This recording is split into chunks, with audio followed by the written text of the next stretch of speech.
Hello, my friends. Welcome to Talk to Me Tuesday for Tuesday, January 20th, 2026. This is Jennifer.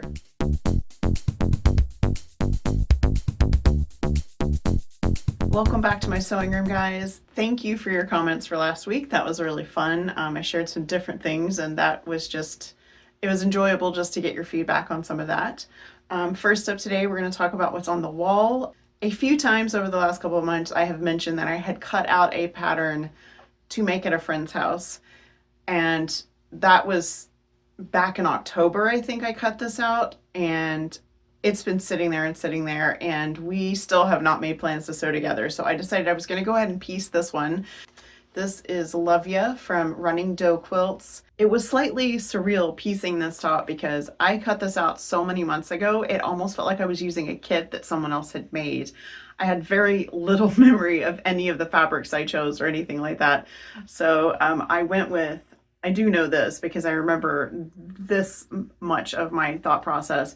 I ended up going with teal and peach because I had a teal layer cake that someone had given me ages and ages ago, and a lot of this teal came from that layer cake, and then everything else came from my stash. This is not my first running doe pattern to make. I really like her patterns. The one downside to this one is there was a lot of waste because all of these corners were made with squares and then you cut away. So I ended up getting 32 half square triangles that are not in the pattern that are just extra. I went ahead and just pieced them together because there was really no reason not to.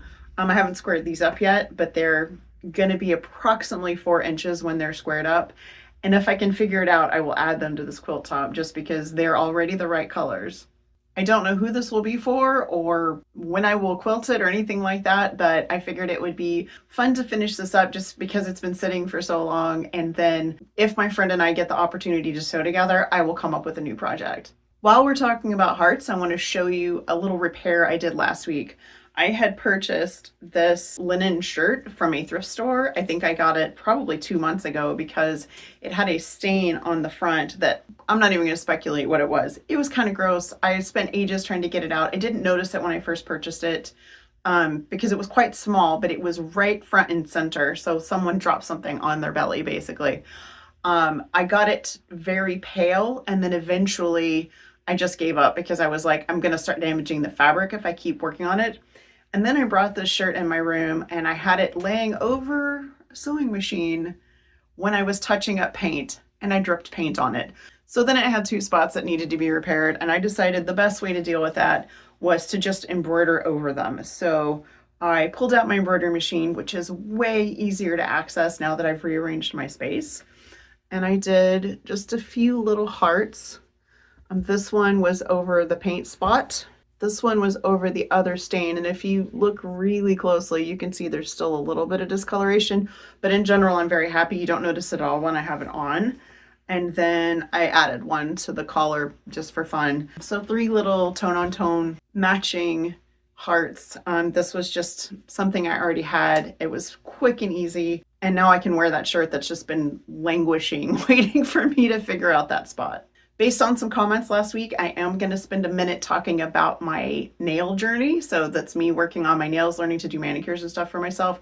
If you do not want to listen to this and you are only here for the crafts, then you can skip to this timestamp.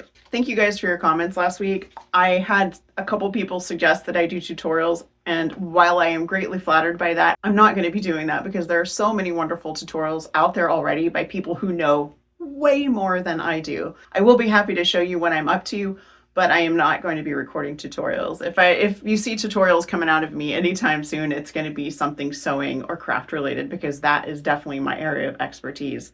So I did want to just show you real quickly the products that I was using because some people were curious. And so this is the set of nails that I got from my grocery store. I dug the packaging out of the recycling bin for you guys. And so it is this set of kiss nails. These are short square nails. I actually got this on clearance sale, so the glue had dried out and I ended up buying another glue, but I got this for like $4 because it was on clearance sale. And these are full cover, so that means they cover your whole nail. And I got the short square because I did try a couple other shapes before I landed on this. and this shape works way better for me. I'm very, very active, so this makes it so I can use my hands. This is the glue I ended up going with.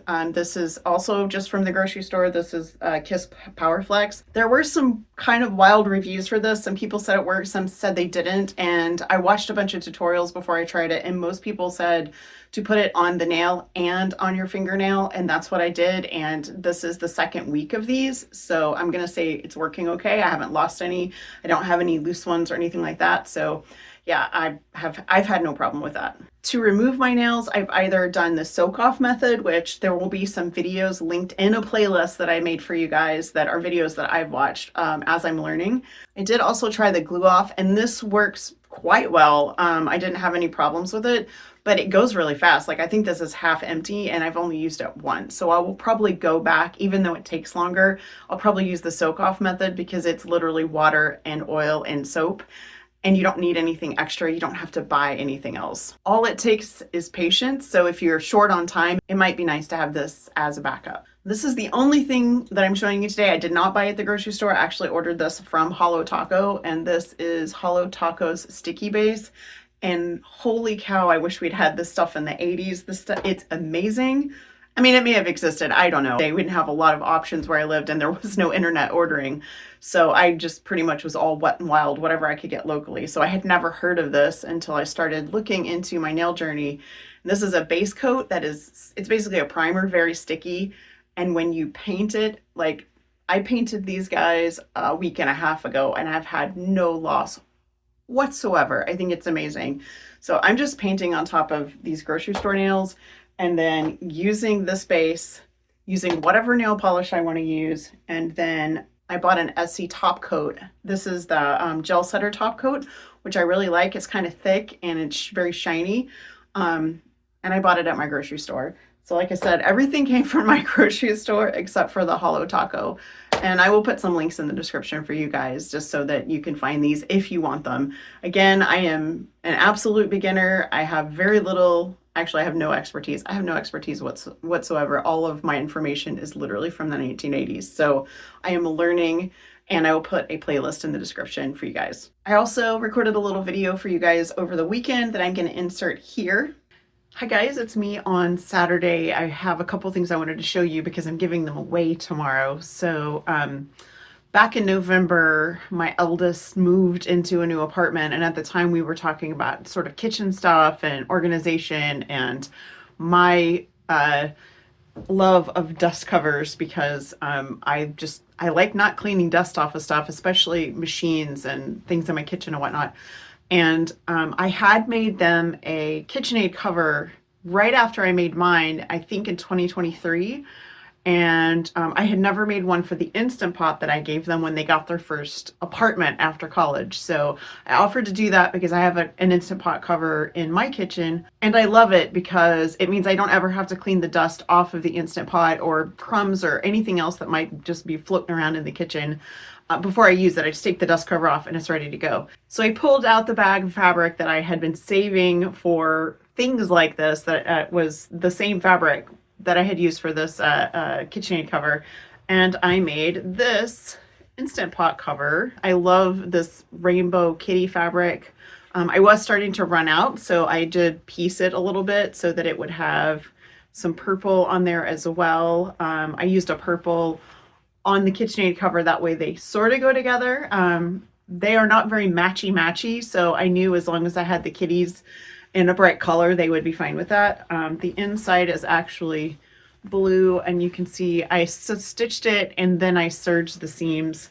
I didn't see any point in binding those seams because it was just going to add a little bit of bulk, and this is a purely functional thing that needs to be cute on the outside, and the inside doesn't have to be perfect. What I ended up doing was measuring my Instant Pot and making the circle, and then using this measurement on the outside of the circle to make this piece. I did line it, and it does have batting inside, but I treated those as one piece. I pinned them together and I sewed it all together at the same time, and then I put a little binding around the edge. So there's not really a pattern for this, but if you look out in the world, there are some Instant Pot covers that you can follow or do what I did and just sort of get an idea and then design your own. And because sometimes I'm a little bit extra, I decided to use some other kitty fabric that I had and some of the leftover coordinates from that to make a little basket, because I love making these baskets. I have a video tutorial for this, and I'll put a link to that in the description. This is a different rainbow kitty. My eldest loves it and it's super fun. It's really cute, and the inside is blue and purple to match the cover. So they don't actually know about this, but they know about the Instapot cover. So I hope that they enjoy both of them. And that is going to be it for me, you guys. I would love to know what you're working on. I hope you're doing okay. If you're not, I'm sending you massive, massive hugs. I hope you get to do something creative this week. Please consider liking and subscribing. Big thank you to my coffee supporters. You guys have been amazing. You keep both Fandom and Stitches and Sew Hooked running. And I will see you guys next week. Bye.